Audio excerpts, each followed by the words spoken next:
Hello, everybody. Welcome to this episode of The Works. I'm Keith Williams, your host.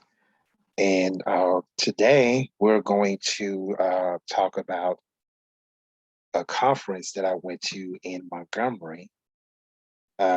Just bringing you highlights of the Power on the Line Homecoming 2022 conference that took place on Friday, September the 23rd. On the campus of Alabama State University in Montgomery. This conference was designed to teach people how to use their voices for change. Topics included would be there's two Supreme Court cases that's going to be heard in the next couple of weeks. Also, there was a handful of panelists that talked about things such as lack of education, lack of quality healthcare, voter suppression, and of course, in the news, there's been instances to where individual organizations have sued states because their voting, the district that they have drawn, whether it's state legislative districts or congressional districts in certain states, they individuals, organizations, they sue those states because they felt that it was a violation of the Voter Rights Act. And so one of those cases is in Alabama, where you had an organization and some voters. They had sued the state of Alabama. The Alabama Secretary of State, John Romero. So he was sued because they felt that the lines, the congressional lines, which was drawn in 2021, violated the Voting Rights Act of 1965, in which the way that was drawn, they sort of packed, all the African American voters into one district, and that's District 7, and in Congressional District 7, and in that district is being represented by Democrat Terry Seward. And so that's one of the reasons why the Secretary of State was being sued. And so that case is actually going before the Supreme Court. And that case would be heard on October the 4th.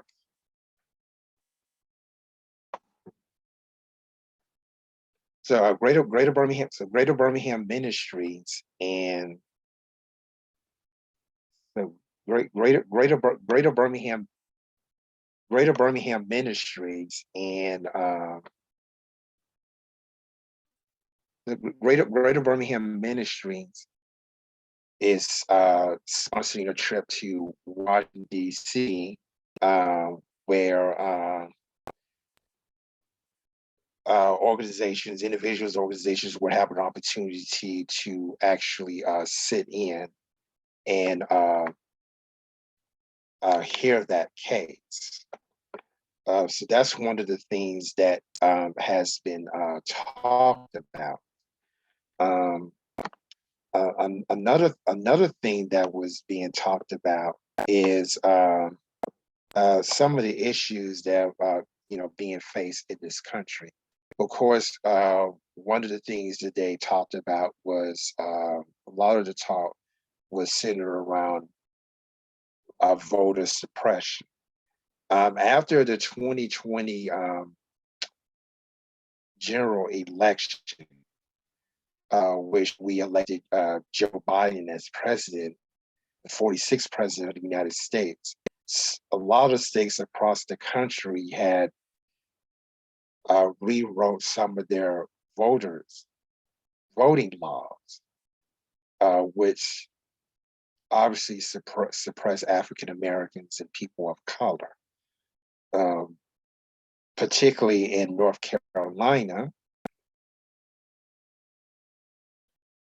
where the North Carolina state legislator want to pass legislation in which would give control over how elections are run to the legislature.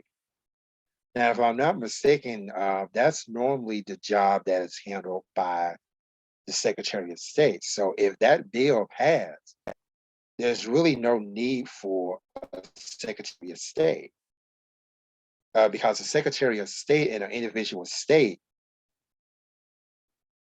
that job is different from being the Secretary of State for the United States. Because the Secretary of State for the United States does not deal, in elections.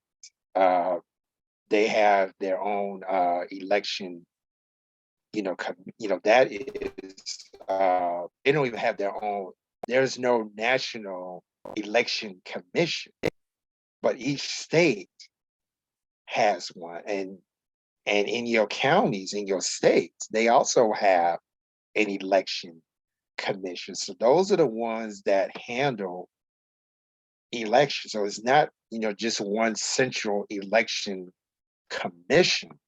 Is basically that part is handed down to the state. And the main person that handles everything that has to do with elections is the Secretary of State. So that commission is accountable to the Secretary of State. So if the North Carolina legislator have their way, then they not only would have control over the state legislators, but there's really would not be a need for a Secretary of State. So these are just some examples of those are just examples of voter uh, suppression in 2022. I'm also going to share. I'm also going to share some more things that are in the news that is related to the voter suppression topics that are, being discussed and how that is affecting the midterm elections. So first place we're going to go is we're going to talk about some of these voting laws. I mentioned earlier that in light of Joe Biden winning the presidency 2 years ago, a lot of states had revamped their laws. So, going here, so we at the Bremen Center for Justice website, and one of the things that they so one of the big things that was going on 2 years ago is that they were saying that the election was stolen from President Trump, and that we needed to examine the voter laws in our state to make sure that our elections are secure. So the whole time that they was talking about election security, well, what they really mean is that we need to stop as many people as we possibly can from voting. Particularly, that's going to affect African Americans and people of color. So this year, state lawmakers have focused on enacting election interference legislation, with 6 states already passing 9 laws that threaten to undermine voters' confidence in security of elections.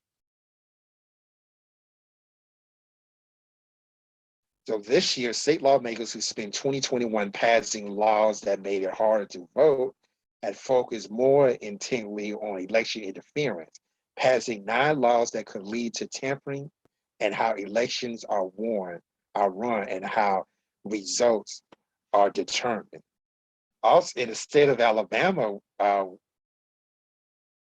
during the 2022 legislative session, there was a bill on the floor that suggests, two things. One, that I'm trying to remember this. So one of the things that they talked about, was the fact that if there was a law that says, okay, we can't, organizations cannot engage in voter education,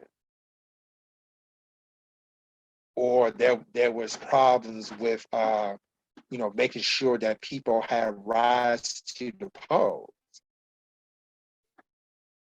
So those was two things, and that and the penalty was that you would spend 48 hours in jail, you would be heavily fined, and you cannot run for office.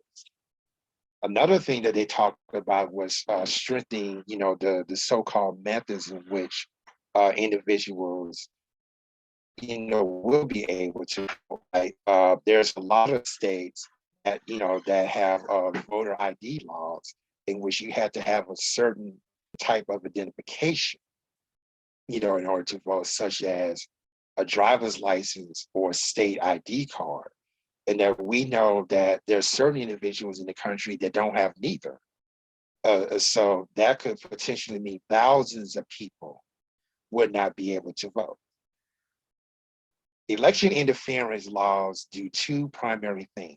They open the door to partisan interference in the election, or they threaten the people and processes that make elections work. In many cases, these efforts are being justified as measures to combat baseless claims of widespread voter fraud and a stolen 2020 election. Folks, that have not existed. There has never been any evidence produced to suggest that the 2020 election was stolen. And to this day, there has been no evidence of widespread voter fraud in any state in the United States. Now, between January 1st and May 4th of this year, 6 state legislators, Alabama, Arizona, Florida, Georgia, Kentucky, and Oklahoma, has passed 9 election interference laws. As of May 4th, at least 17 such bills introduced this year are still moving through 5 state legislatures. Of course, they mentioned Alabama because they too not only had an election interference law, of voter interference laws, in place, but they also had an anti-protest bill that was coming out as well. And so one of the reasons why that they instituted this anti-protest bill, it not only had to do with elections and voting, but it also had to do, with some of the issues, that's going on recently, such as police brutality, officer-involved shooting, and mistreatment of people of color, the poor, and the homeless. I am happy to say that I have been in the trenches, on the ground, fighting to kill these bills. So this is one of the things that the panelists was talking about. Particularly, we had a young lady that was from Florence, who was directly involved in killing these bills. And I mentioned in the city of Birmingham that we had that we was dealing with, and we advocated for the eradication of these election interference laws, as well as these anti protest bills. that was passed during the state legislature. Also during that time, the city of Birmingham, under the leadership of Mayor Randall Woodfin, also tried to institute some type of curfew, which was, in which citizens was only allowed to, protest through these specific hours. I believe it was from 12 noon to 3 p.m. at this one particular location, which was identified as an anti-protest ordinance. And look, we told them, like, if you don't get rid of this, we're going to sue you and the city. And this was to, response several individuals, that was killed, whether it was whether it was Breonna Taylor or George Floyd or E.J. Bradford, right in Hoover. So it was response to that. And so you have individuals and organizations all over the state that instituted similar curfew, and that the grassroots community had joined forces, and these bills were killed. So in response to that, and it also had to do with there's been massive protests as well, for state legislators to basically to tear down Confederate monuments. So as a response to all of that, you had these anti-protest laws, and you have these election interference laws. In the state of Alabama, there was no different. In Birmingham, at Lynn Park, there was a Confederate monument that the public wanted to be, pushed down. Now they have this they have this Monument Preservation Act here in Alabama that suggests that if you do take down a monument, that you would be fined $25,000. So that's what happened. The monument was taken down, and the city of Birmingham was charged $25,000. Well, guess what? The people of the city, they went on GoFundMe, and they raised that $25,000. They said, we would be happy, to pay this fine, but it's not going to do, it's not going to do you any good.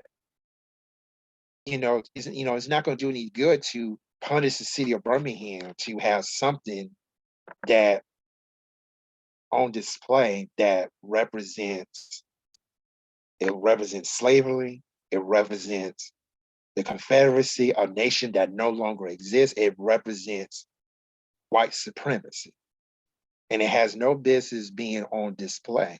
It should be in a museum.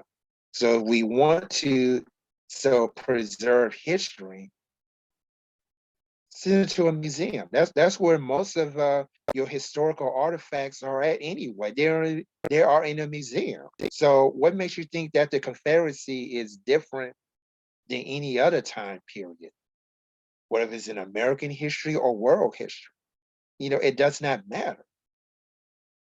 And so I remember there was a lot of rallies and a lot of protests, to where now we hear in Birmingham, all across the country, and we're seeing journalists and activists being thrown in jail just because they was executing their First Amendment rights to peaceful protest. And they was threatening with jail time, they was threatening with fines, they were threatened with loss of job, loss of income. All of these things, have taken place. So much that the national media outlets like CNN and MSNBC, they took a hold of this. Not only in the state of Alabama, but also in Arizona, Florida, Georgia, Kentucky, and Oklahoma. They had done a series of reports on these anti-protest bills. And we cannot forget about Texas, because Texas is part of this too, even though they have tried to pass election interference laws, but they never made it, on the floor, yet alone the book. But they did have some type of anti-protest laws in Texas, bills in Texas that was never passed. And so the national media, got a hold of that, and MSNBC, I believe, or CNN, one of them, actually came to the city of Birmingham, where we did a segment on the anti-protest law bill that was introduced by the state legislator in 2021, I believe. And that bill was actually defeated. It was either last year or this session. I'm not sure, but it was recent. But through the efforts of the grassroots community, from activists and organizers all over the state of Alabama, we managed to kill that bill. Speaking of that, moving bills are those that have passed at least one chamber of the state legislature or have some sort of committee action. For example, a hearing since the beginning of 2022, an amendment or committee vote. In total, lawmakers in 27 states have proposed at least 148 election interference bills. Now, these bills had either, was an amendment, went through a committee vote, or has passed to at least one chamber of the state legislature. But none of these bills was ended up in the book. In fact, in many of the same states that I just mentioned, Alabama, Arizona, Florida, Georgia, Kentucky, and Oklahoma, lawmakers have continued to introduce or enact laws that restrict access to the vote.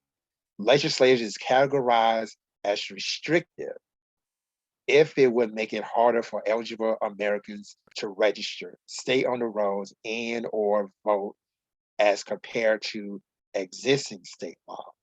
Now, here in Alabama, for example, is one of several states in which they actually purge thousands of people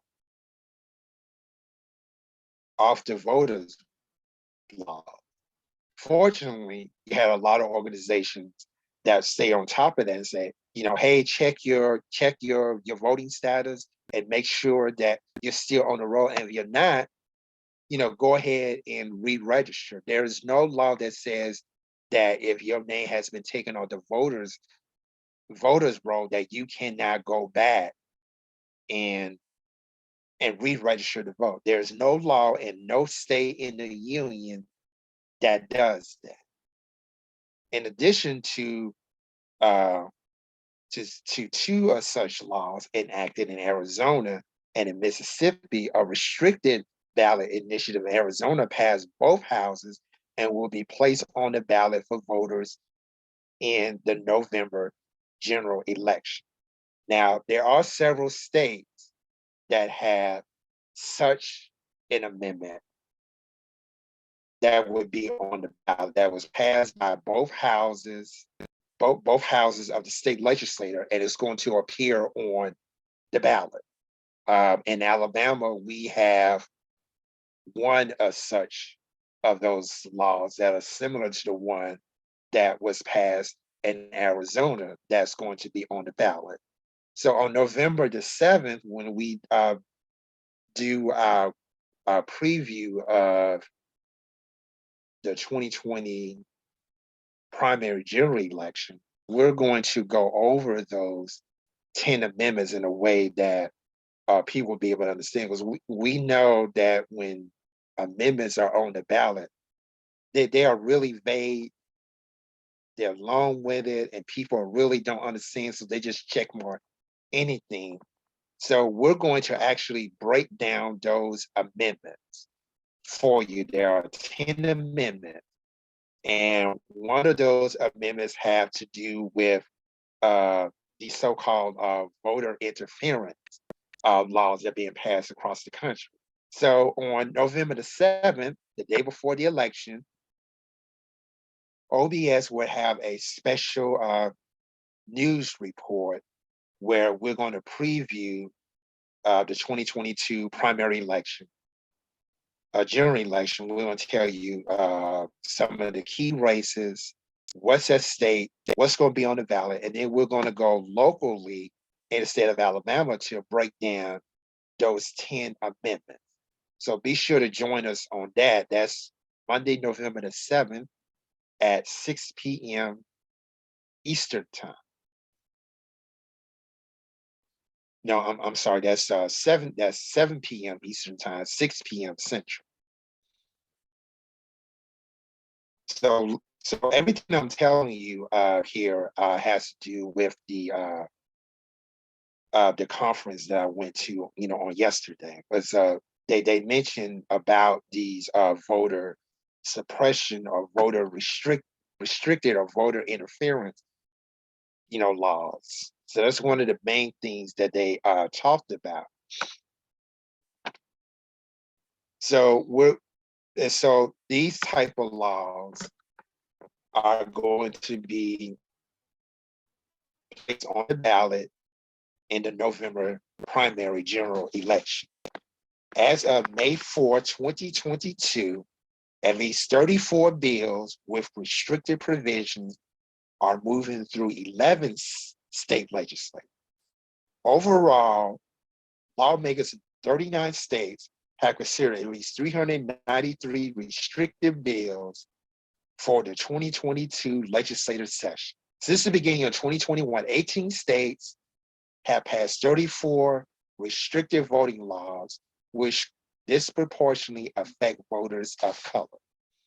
At the same time, Arizona, Connecticut, New York, and Oregon enact 5 laws that would expand access to the vote. Legislation is characterized as expansive if it would make it easier for eligible Americans to register, stay on the roll, and or vote as compared to existing state laws. As of May 4, 2022, at least 48 bills with expanded provisions are moving through 16 state legislatures and the DC City Council. Overall, lawmakers in 44 states and Washington, D.C. had considered at least 596 expansive bills for the 2022 legislative session. Almost half of the state legislators meeting or have met in 2022 have now ended their legislative session. Legislators are in the second year of their 2-year session, when they generally tend to pass fewer laws than in the first year. This year follows that trend. Normally, when you are in an election year, state legislators or even the U.S. Congress, they pass fewer laws in an election year, than they do in an off-election year. Now, between January 1st and May 4th, 6 states, Alabama, Arizona, Florida, Georgia, Kentucky, and Oklahoma, had enacted 9 election interference laws.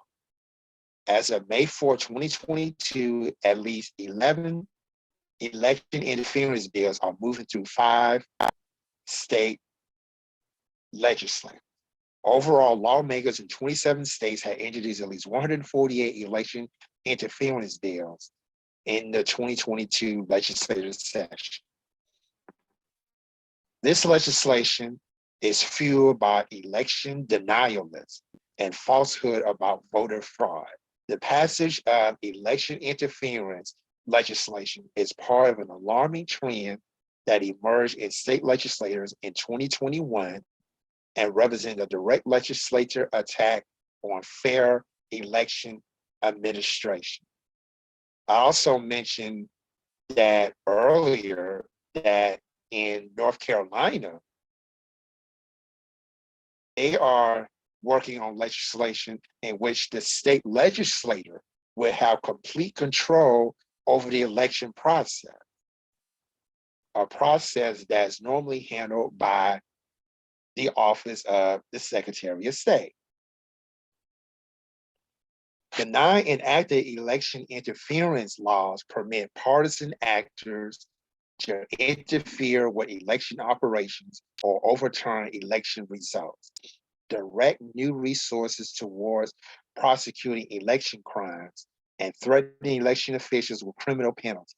7 of these laws would be in place for the 2022 midterm election.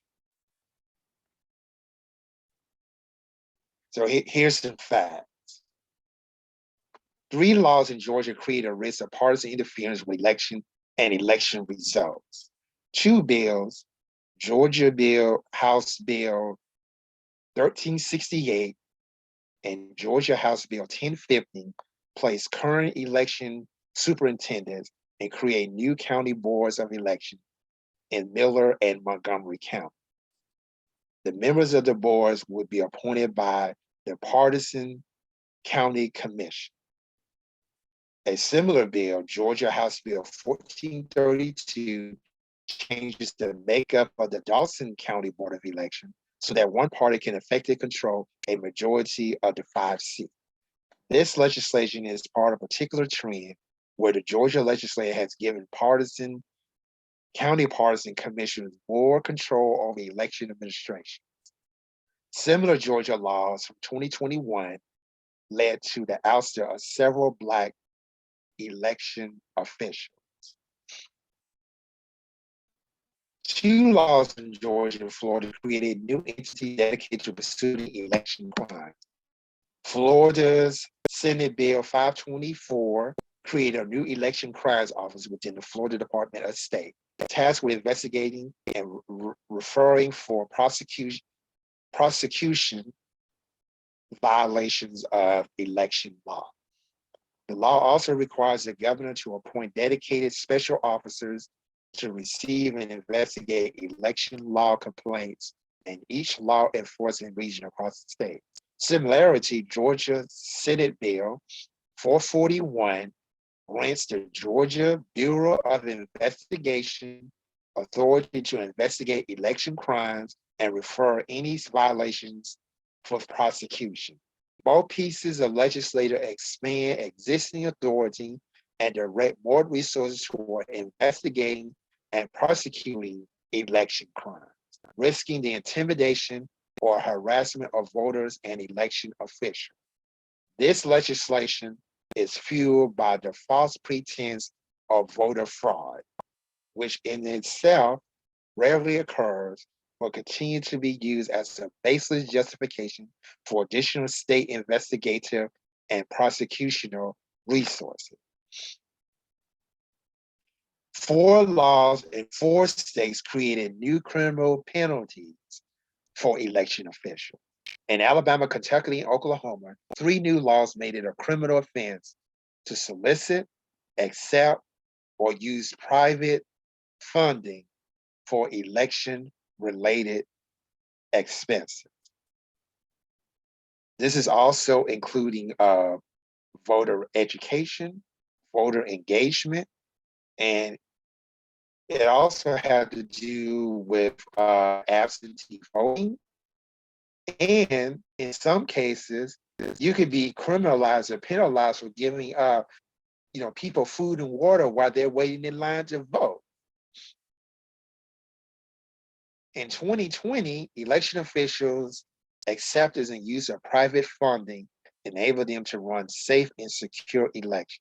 So in other words, there's never been any type of voter fraud or election irregularities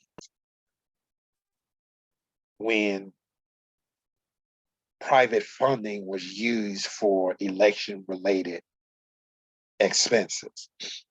Criminalizing that action prevents election officials or even grassroots organization from accessing funding beneficial for election administration, and that's also includes voter engagement and voter education, and puts them at risk for prosecution for otherwise ordinary conduct.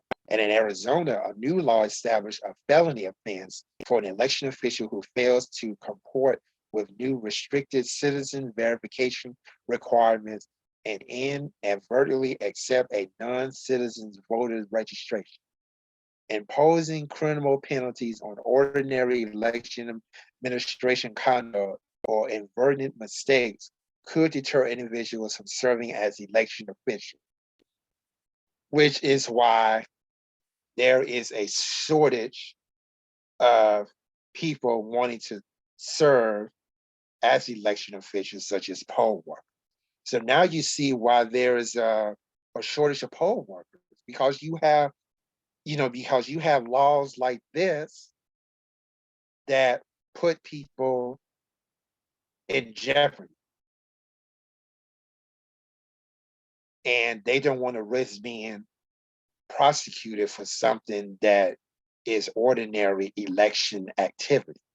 So they don't want to subject to that type of criminality. That's why you have a shortage. There's going to be a shortage of poll workers.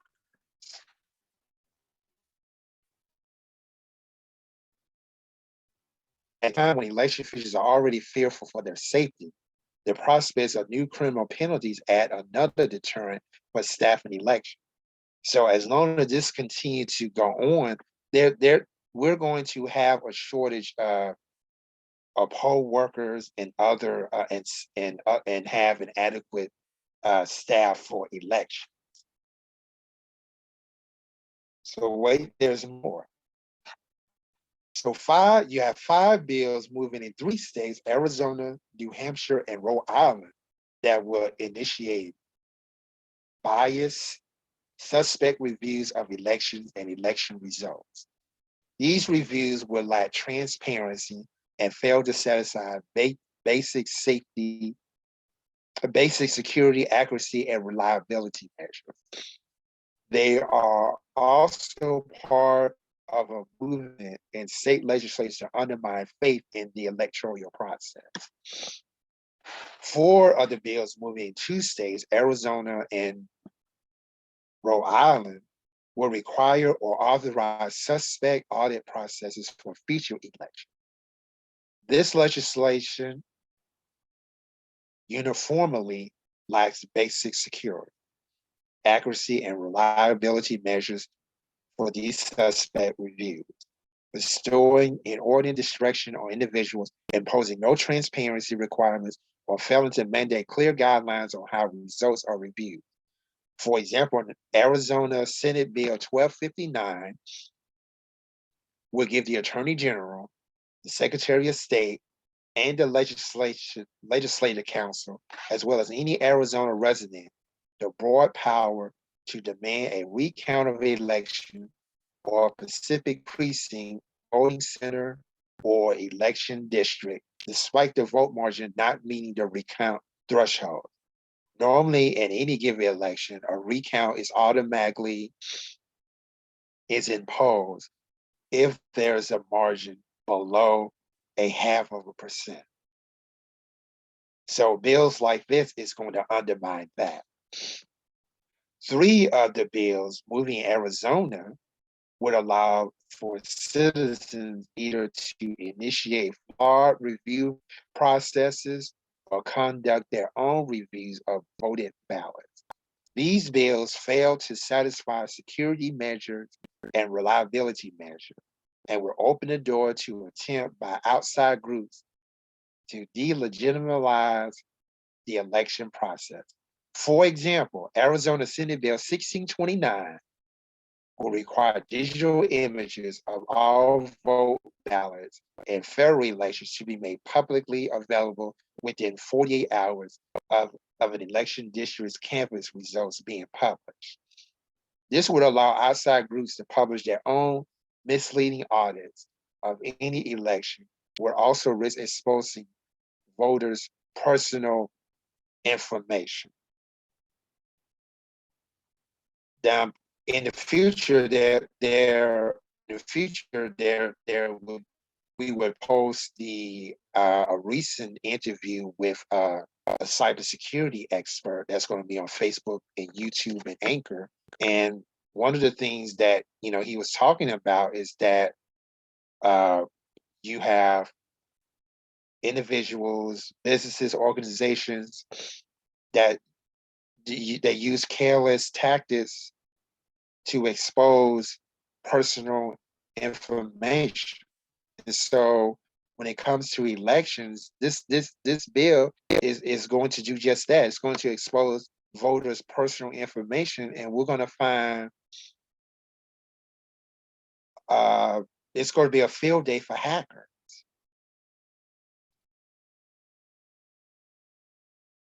Three bills moving in two states, Arizona and Oklahoma, will expand laws enforcement power over election-related matters, or would direct additional resources toward investigating or prosecuting alleged election-related crimes. I'm going to stop right there.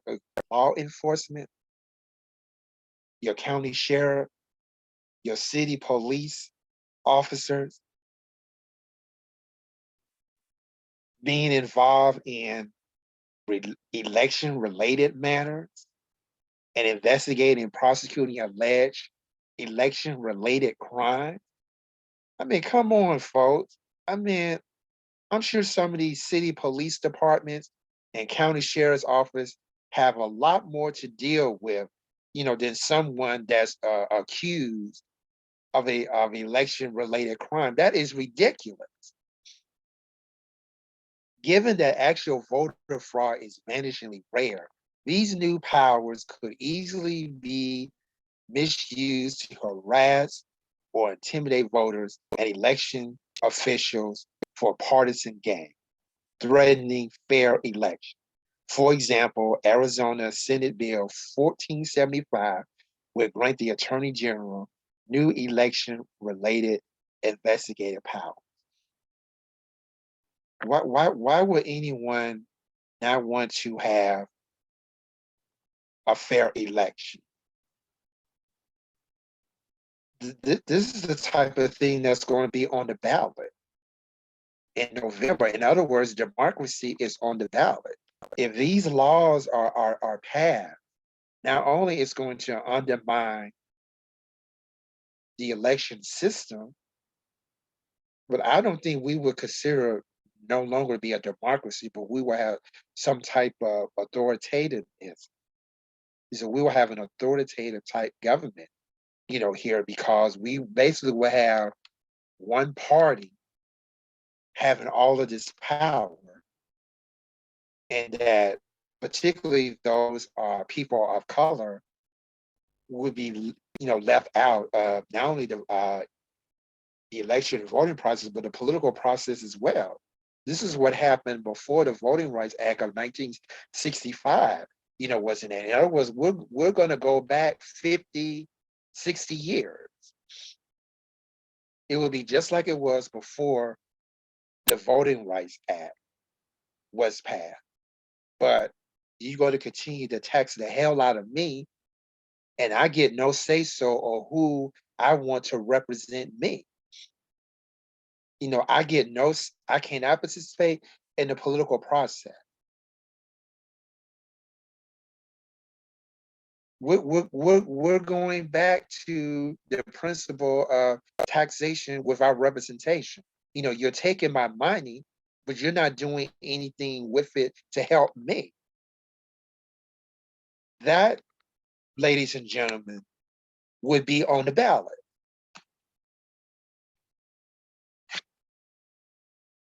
Five bills moving in three states, Arizona, Oklahoma, and New Hampshire, would impose new criminal or civil penalties on election officials for actions to expand voter access or for minor mistakes during their ordinary course of conduct adding the risk of prosecution to already burdened election officials and contributing to pressures that are pushing election officials to leave the profession. For example, Arizona Senate Bill 1574 would make it a misdemeanor for any county recorder to fail to comply with an unclear and complicated record-keeping requirements about irregularities on election day.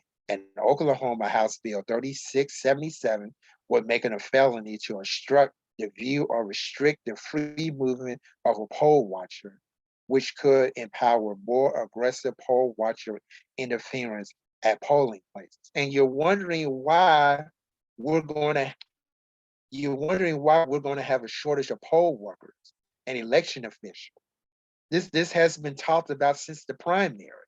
In the primaries, we had a shortage of election workers, and possibly in November, we're going to have a shortage of election officials. Why? Because they don't want to be subjected to all of this unnecessary criminality. And I can't blame them, which means that it's going to be a whole partisan thing, to where one party is going to control the outcome of the election. That's what they want. Well, we cannot allow them to do that. There's already individuals and organizations that are on the ground. They are fighting to combat this stuff. Do not let these folks intimidate you not to go to the polls on November the 8th or any other election. So when there ever is an election, does not matter what election it is, get your behind off the couch, go to your polling place, and cast your ballot. Don't let these folks intimidate you.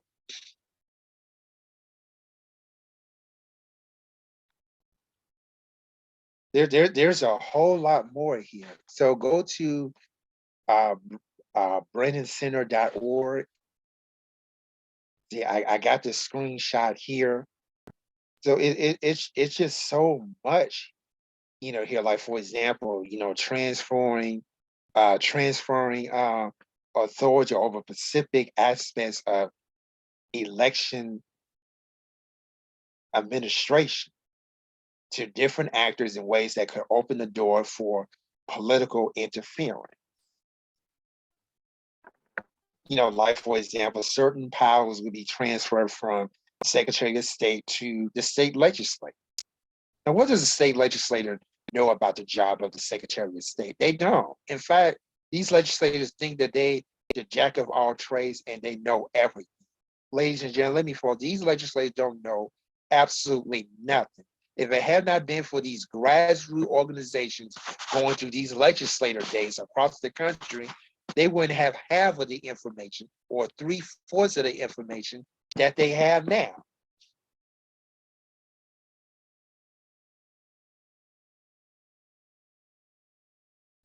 Another example would be between January 1st and May 4th of this year, Arizona and Mississippi added 2 laws that redistrict access to the vote. Missouri, New Hampshire, and Oklahoma each have a restricted bill that passed both chambers and was ready for the governor's signature or veto as of May 4th. Additionally, the Michigan legislature passed 2 bills with restricted provision for the governor veto. And there was a similar bill that was vetoed in California as well. In Wisconsin, state lawmakers passed 3 bills with restricted provisions, but the governor also vetoed that.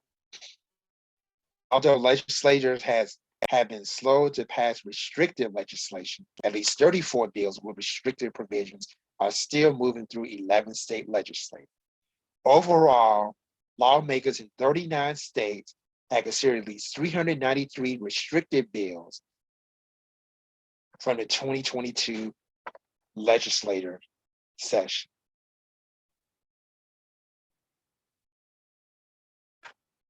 In Arizona and Mississippi, they have restrictive documentary proof of citizenship laws for voter registration that enacted the 2022 that will enact the 2022 midterm election. The laws were enacted despite the U.S. Election Assistance Commission determined that documentary proof of citizenship requirements are not necessary to determine a voter's eligibility, and despite a federal court strike down, similar requirements were enacted last year. Documentary proof of citizenship laws may disproportionately impact Black and Latino voters and the elderly, low income, and rural voters. And so because of that, the Supreme Court is hearing cases from states like North Carolina and Alabama, which would be on the docket in October. The one in Alabama is actually going to be on October the 4th. So that was heavily discussed.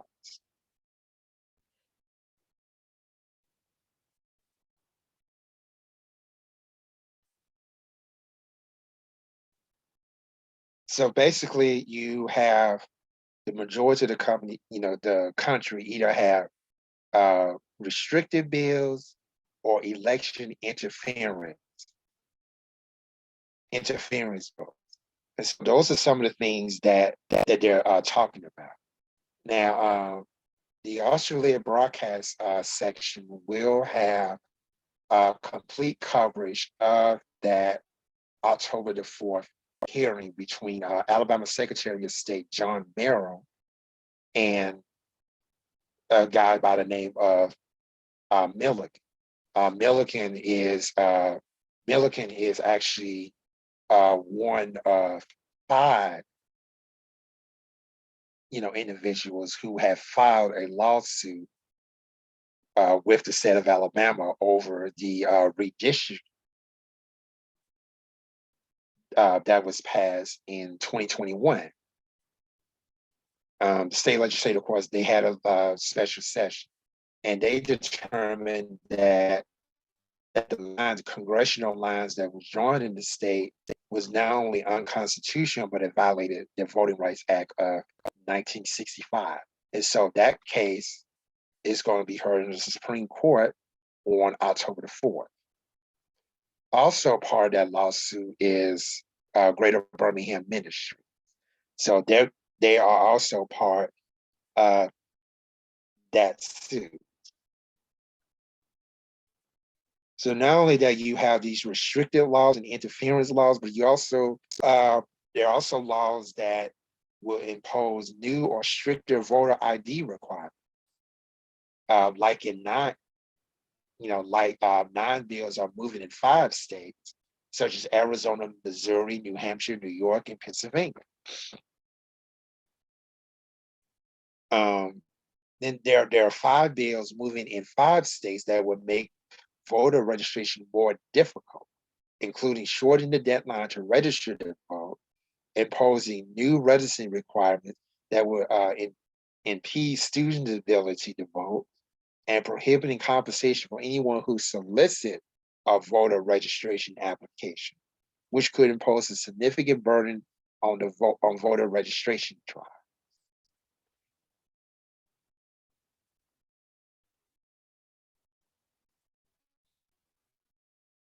And but there are also states that there are also states in which they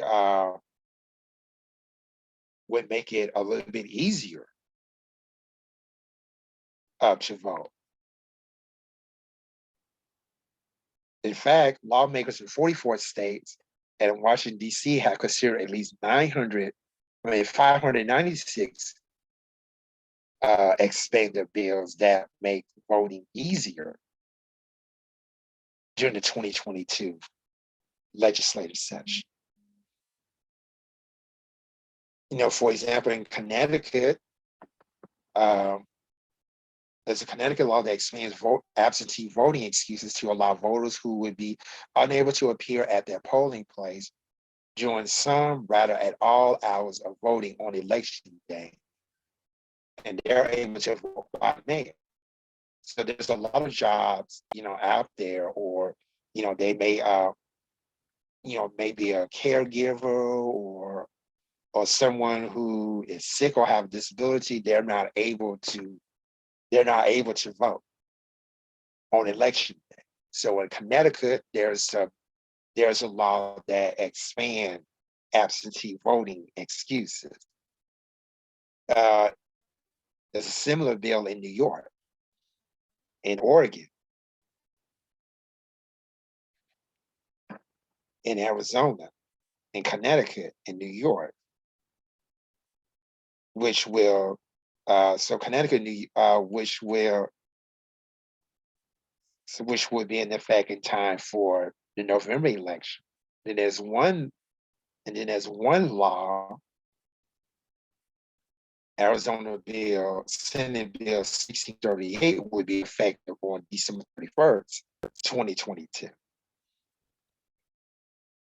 In Oregon, there's a similar bill that passed in Oregon, and that Secretary of State has until 2026 to implement that law. Access to mail voting. There are 19 bills in 9 states in Washington, D.C. that are focused on expanding mail voting.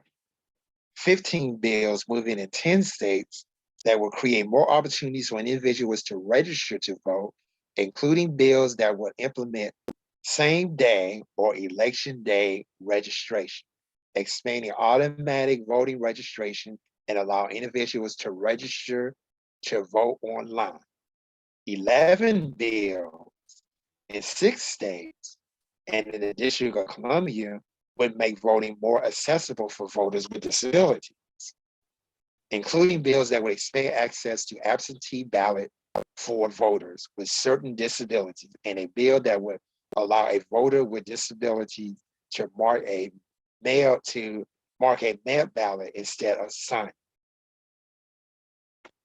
3 bills or resolutions in 3 states, Iowa, Massachusetts, and Rhode Island, would extend the voting rights or ballot access of individuals with past felony convictions, including automatic restoration of rights to vote and requiring voter registration efforts inside correctional facilities.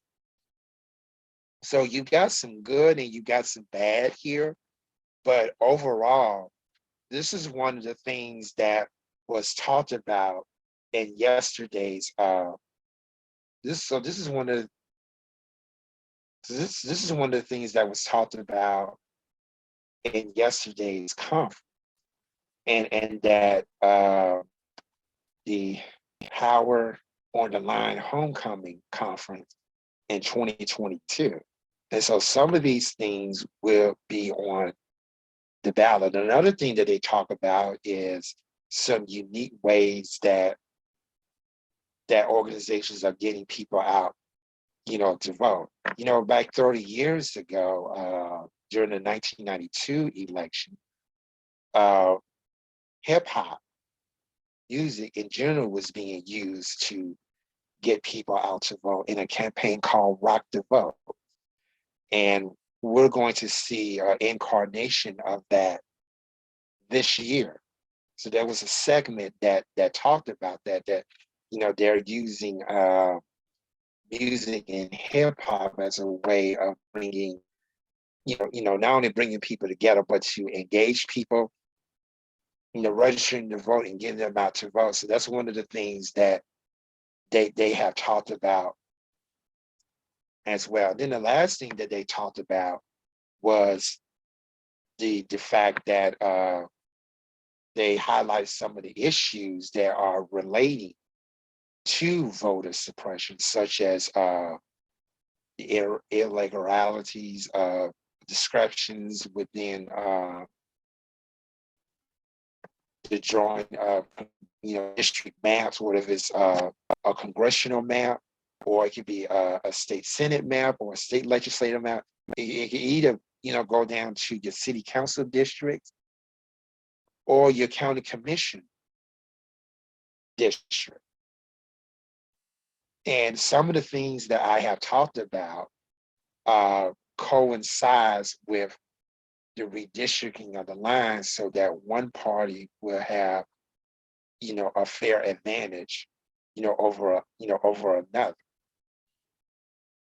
and that it would severely undermine the political power and voting power of African Americans, people of color, those that have disabilities, low income, and rural areas. And we know that rural areas in most part of the country are purely Republican, they're purely, conservative. And so the lines are favored for those type of individuals, and especially incumbents, conservative incumbents, who are in any legislative body, to benefit from these lines so that they can continue to be, reelected, continue to impose, bills that's going to undermine our democracy.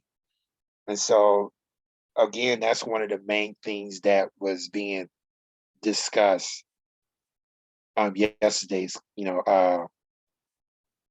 conference. And with that, with the election of these type of individuals, we also see policies in which services and opportunities are also being undermined as well for those same groups, as well. So we really need to watch who we put in these offices. And a lot of times, people will say, well, because of all of this is going on, and some people feel that, democracy is doomed, that my vote does not count, that no matter who I elect, I'm not going to be well represented. So these people basically just stay away from voting, they stay away from election, they stay away from the political process. There's a lot of apathy, going on because a lot of people, they don't trust government, they don't trust the election process. And that's what the Republican Party, that's what they want, so they can continue to control elections, control government, and we will no longer be in a democracy. These individuals will control our everyday lives. Is what we want? Do you want the government to control your every move, what you say, what you do from the time you get up to the time you go to bed? That's the time that we're living in. Those things I just mentioned are on the ballot. Reproductive rights are on the ballot in many states across the country. People, and we're so distracted by things that, really does not, pertain to survival, and us thriving. They're just there to serve as a distraction while the real stuff is happening at a blink of an eye. We're not paying attention to that. So this conference I went to yesterday, they brought that to life, and it is really holding voters accountable. And that's kind of like the strategy, that's being used right now, is the fact that we have to hold people accountable. We have to tell people the seriousness, for example, of the election that's coming up in November. What's at stake? What's going to happen if we don't do anything? We don't get out the vote. What's going to happen? So we really need to pay attention, to that, because all of these things I just mentioned are on the ballot. And and we all know there's an article here from September the 7th, that says in Florida the right to vote can cost you. on August 16, 2022, new state laws would definitely impact people of color the hardest, like in Arizona and Georgia. There's a July 19, 2022 article on here that says that 5 state laws based on voter fraud would hamper future elections. Oh, and I have to turn to this one, the Moore versus Harper. That was heavily talked about at yesterday's conference. So this is a case that's going on in North Carolina.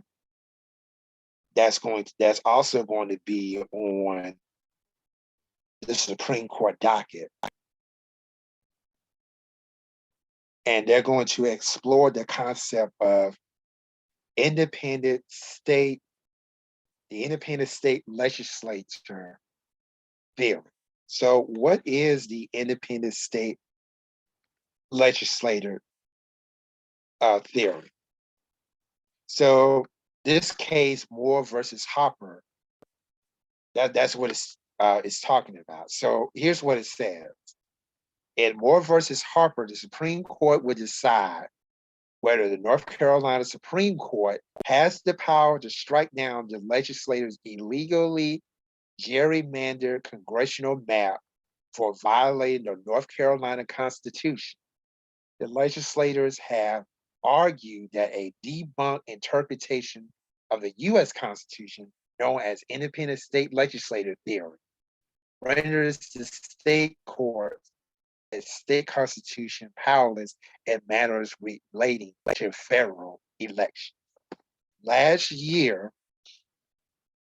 North Carolina's Republican-dominated state legislature passed on a party line vote an extreme partisan gerrymander to lock in a supermajority of the state's 14 congressional seats. The gerrymandering was so extreme that an evenly divided popular vote would have awarded 10 of the 14 seats to Republicans and only 4 to the Democrats. The map was a radical statistical outliner, more favoring Republicans than 99.9999% of all possible maps. Because the U.S. Supreme Court has ruled that federal courts cannot hear partisan gerrymandering cases, voters contested the map in state court, contending that the map violated the state constitution's free election clause, among other provisions.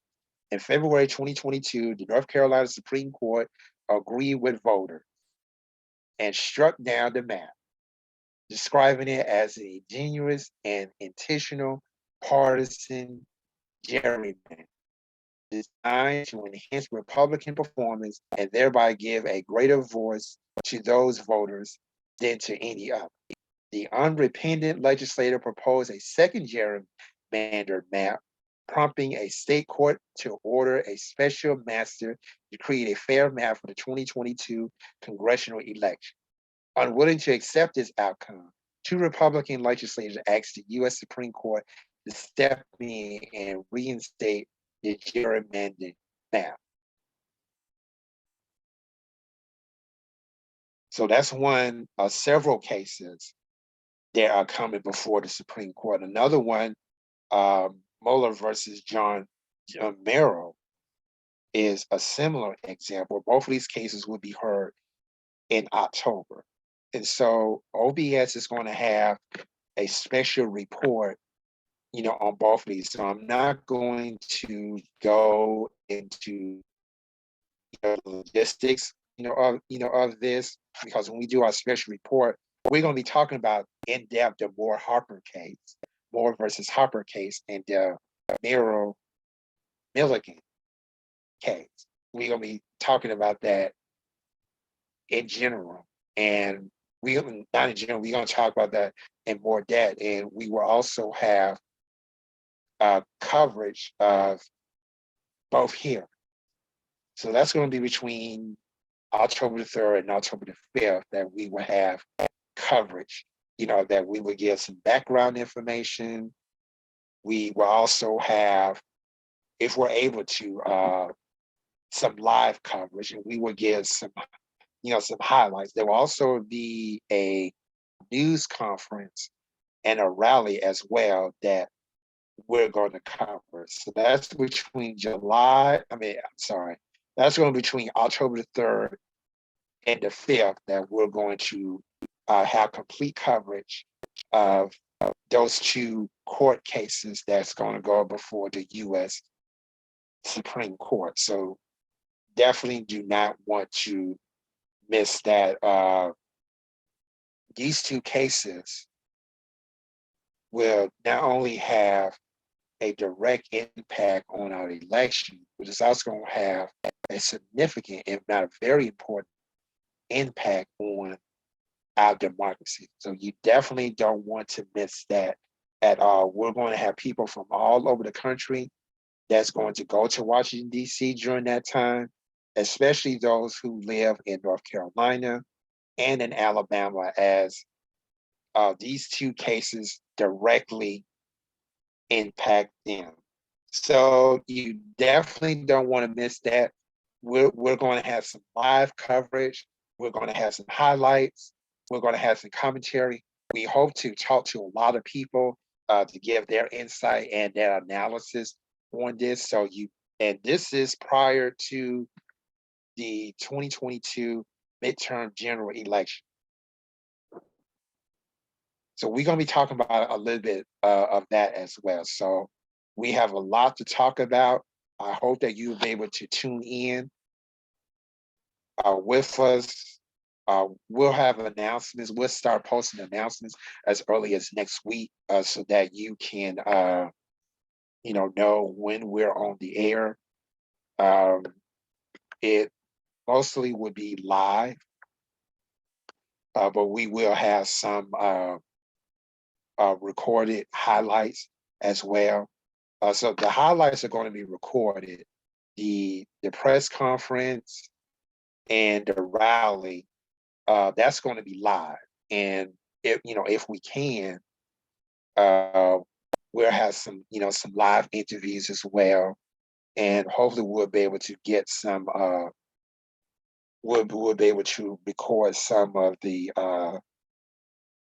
happenings in both of these court cases as well with the U.S. Supreme Court. So it's going to be a busy 3 days for us here at OBS. I hope that you'll be able to join us. It's going to be really informative. In fact, I hope that everything I mentioned here was informative as well. It was a great conference. I really enjoyed myself. It was very informative.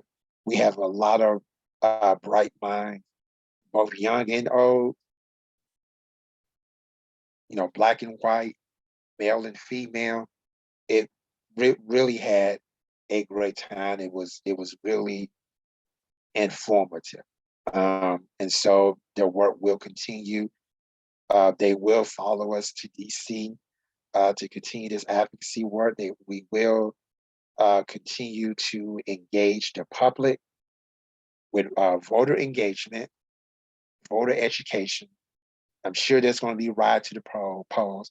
We're going to make sure that we get people rallying to go to the polls and vote, because there's so many things that are going to be on the ballot.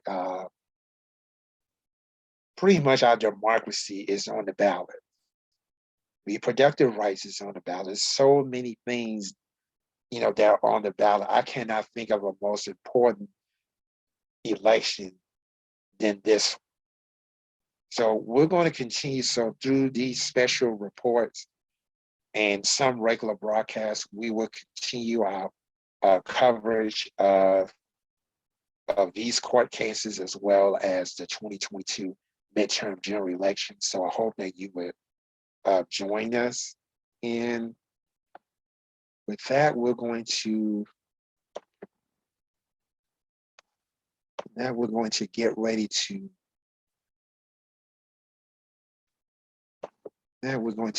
to close here. I hope that you was well abreast of of what's going on. Just kind of gave some highlights of the conference that I attended to on yesterday, the Power on the Line Homecoming 2022 conference. Because in actuality, our power, whether it's political power, whether it's voting power, it is definitely on the line. And as I mentioned here, uh, there's so many things that are on the line that people need to be aware of. And I hope that I have done a great job in doing so. And so with that, I want to thank everyone for tuning in to this program. Hope it was informative, and we will continue to look out for your interest. That's what we do here. We want to be informative. We want to be inspirational. We want to empower people. That's what this meeting is all about. And I hope that you would tell your friends and your neighbors to, tune in to these podcasts, whatever you get your podcast from. We will be posting these pretty soon. So, we hope that you'll have opportunity to go to our Facebook page at Alternate Broadcast section, as well as our YouTube channel, which is OBS International. You can actually look us up on YouTube. We're on Anchor at anchor.fm/OBS, and OBS letters is in capital letters. It's our capital letters. We hope that that you will be able to tune in, to those. We're also on Spotify as well. So we hope that whatever you get your podcast from, please tune in. We're growing in audiences. We're growing in numbers, so we want to keep that going as well. And we want to bring people on that we wanted to be themselves. We want, people who are experts in their field that can really bring some information, break down this knowledge so that people can be empowered. That's what we're all about. And we will continue to do no less than that. So thank you so much for being a part of this podcast. And we'll see you next time.